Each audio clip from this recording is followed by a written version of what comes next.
Chief justice की तैनाती के लिए पार्लिमानी कमेटी की तश्कील का अमल शुरू। पीपल्स पार्टी ने साबिक वज़ीर आज़म राजा परवेज अशरफ, फारूक एशनाइक और नवीद कमर के नाम भिजवा दिए।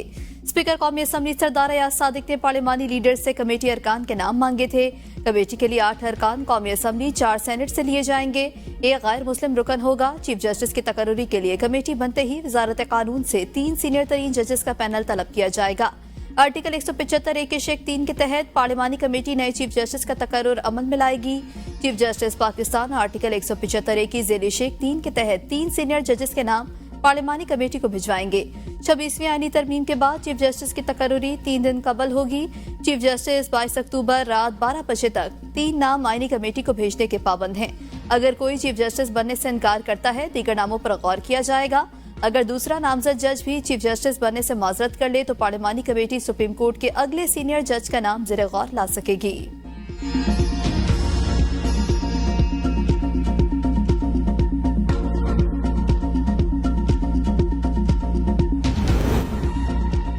आईनी तरामीम के जरिए 13 रुकनी सुप्रीम जुडिशल कमीशन कायम किया जाएगा। कमीशन में चीफ जस्टिस, सुप्रीम कोर्ट के 3 सीनियर तरीन जज, आईनी बेंचेस का 1 सीनियर तरीन जज शामिल होंगे। वफाकी वजीर कानून, अटॉर्नी जनरल और पाकिस्तान बार काउंसिल का नामजद वकील कमीशन का हिस्सा होंगे। कौमी असम्बली और सेनेट के 2 अरकान भी कमीशन का हिस्सा होंगे।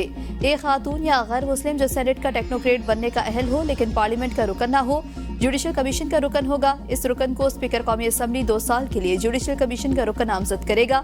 जुडिशल कमीशन आईनी बेंचेस के जजों और मुद्दत का तयन करेगा। हाई कोर्ट में भी आईनी बेंचेस बनाए जाएंगे। आईनी बेंचेस का सीनियर तरीन जज इन बेंचेस का सरबराह होगा। हाई कोर्ट में दायर आईनी दरख्वास्तों की समाअत सिर्फ आईनी बेंचेस करेंगे। आईनी बेंचेस के सामने केसेस लगाने का फैसला आईनी बेंचेस का सरबराह और 2 सीनियर तरीन जजों की कमेटी करेगी। हाई कोर्ट में ज़ेरे समाअत तमाम आईनी दरख्वास्तें और अपीलें आईनी तरमीम के बाद आईनी बेंचेस का मुंतकिल हो जाएंगी। वफाकी शरई अदालत का 26वीं आईनी तरमीम का खैर मकदम। शरई अदालत की जानिब से जारी प्रेस रिलीज में कहा गया कि पार्लियामेंट ने आईन पाकिस्तान में 26वीं तरमीम को मुतफ़क़ा तौर पर मंजूर किया। आर्टिकल 38F में तरमीम के मुताबिक 1 जनवरी 2028 तक सूद के मुकम्मल खात्मे को लाजमी करार दिया गया। ये पाकिस्तान में इस्लामी मालियाती और बैंकारी निज़ाम के फ़रोग़ के लिए एक अहम पेशरफ्त है।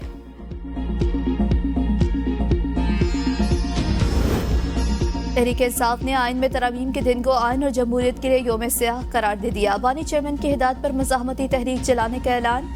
सलमान अकरम राजा का कहना है कि आईनी अदालत से हमें इंसाफ नहीं मिलना, हम बहुत तारीख दौर में चले गए हैं। कल ये कहा गया कि आईनी जज हैं, इन चीजों से बुनियादी हकूक सल्ब होंगे।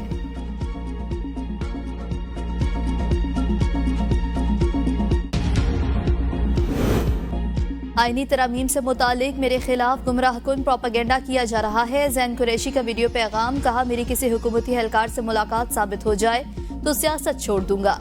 मेरे वालिद ने लाहौर बुलाया और कहा किसी सूरत आईनी तरमीम मंजूर नहीं होनी चाहिए। पार्टी पॉलिसी और बानी PTI के साथ खड़ा हूँ। वालिद के कहने पर रुपोशी इख्तियार की। ज़रक़ा तैमूर का भी वोटिंग में शमूलियत की तरदीद कर दी। पार्टी से राबता न करने वाले अरकान पार्लियामेंट के खिलाफ घेरा तंग करने का फैसला कर लिया गया।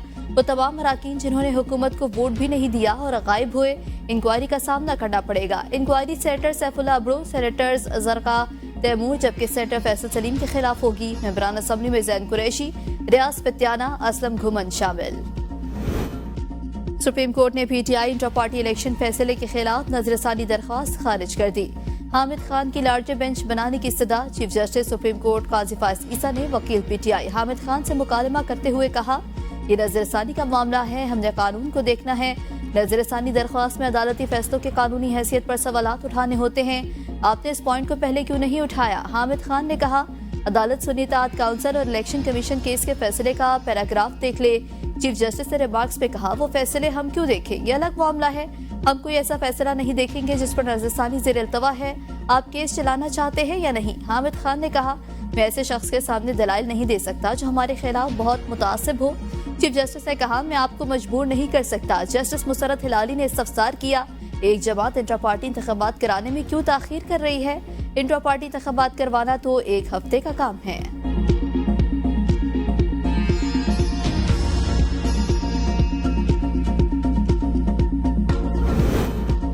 मुसाबकती कमीशन से मुतालिक हाई कोर्ट के फैसले के खिलाफ अपील पर समाअत के दौरान जस्टिस मंसूर अली शाह का आईनी बेंच का तस्करा। क्या ये केस अब आईनी बेंच में जाएगा या हम भी सुन सकते हैं? जस्टिस मंसूर अली शाह का मुस्कुराते हुए एडिशनल अटॉर्नी जनरल से सवाल। कहा, अब लगता है ये सवाल सुप्रीम कोर्ट में हर रोज उठेगा कि केस आम बेंच सुनेगा या आईनी बेंच। चले जी, अब आप जाने और आपके आईनी बेंच जाने। जस्टिस आयशा मलिक के मुस्कुराते हुए रिमार्क्स। कहा, नई तरमीम पढ़ने आर्टिकल 199 वाला केस यहाँ नहीं सुन सकते। जस्टिस मंसूर ने कहा, वैसे भी हमें खुद समझने में जरा वक्त लगेगा। 26वीं आईनी तरमीम से बर वक्त इंसाफ होता नजर आएगा। वजीर आला पंजाब मरियम नवाज की आईनी तरमीम पास होने पर कौम को मुबारकबाद। कहा, आईनी तरमीम अवाम की आवाज सबसे बुलंद होने का वाज़ेह पैगाम है। आईनी तरमीम पार्लियामेंट की बालादस्ती के लिए नागुज़ीर थी। आईनी तरमीम की मंजूरी से पार्लियामेंट को मुकम्मल आईनी इख्तियार और वकार वापस मिला है। 26वीं आईनी तरमीम पाकिस्तान को दुनिया की मिसाली जमहूरियत के सफ में खड़ा करेगी। अदलिया को खुद मुख्तार और मजीद मुस्तहकम किया गया। इंसाफ तक अवामी रसाई को यकीनी बनाया गया। सूद के खात्मे की शिक्का खैर मकदम करती हूँ। पीटीआई इक़्तिदार में आकर मुतनाज़ गैर आईनी तरामीम का खात्मा करेगी। ये तरामीम में अगवाकारी, चादर चार दीवारी के तकद्दुस की पामाली और माँ बहनों की इज्जतें उछाल कर जैसे संगीन जराइम में लपेट कर पास की गई।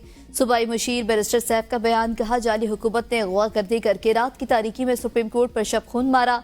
तरामीम का तरीकाकार खुद चीख कर बता रहा है कि आइन के पेट में चुरा घोंप दिया गया। जल्दबाजी में तरामीम का मकसद सुप्रीम कोर्ट के फैसले के तलाक से बचना है। अब पीटीआई की जद्दोजहद मजीद तेज होगी। मुतनाज़ा और गैर आईनी तरामीम के हक में वोट डालने वालों को तारीख कभी माफ नहीं करेगी।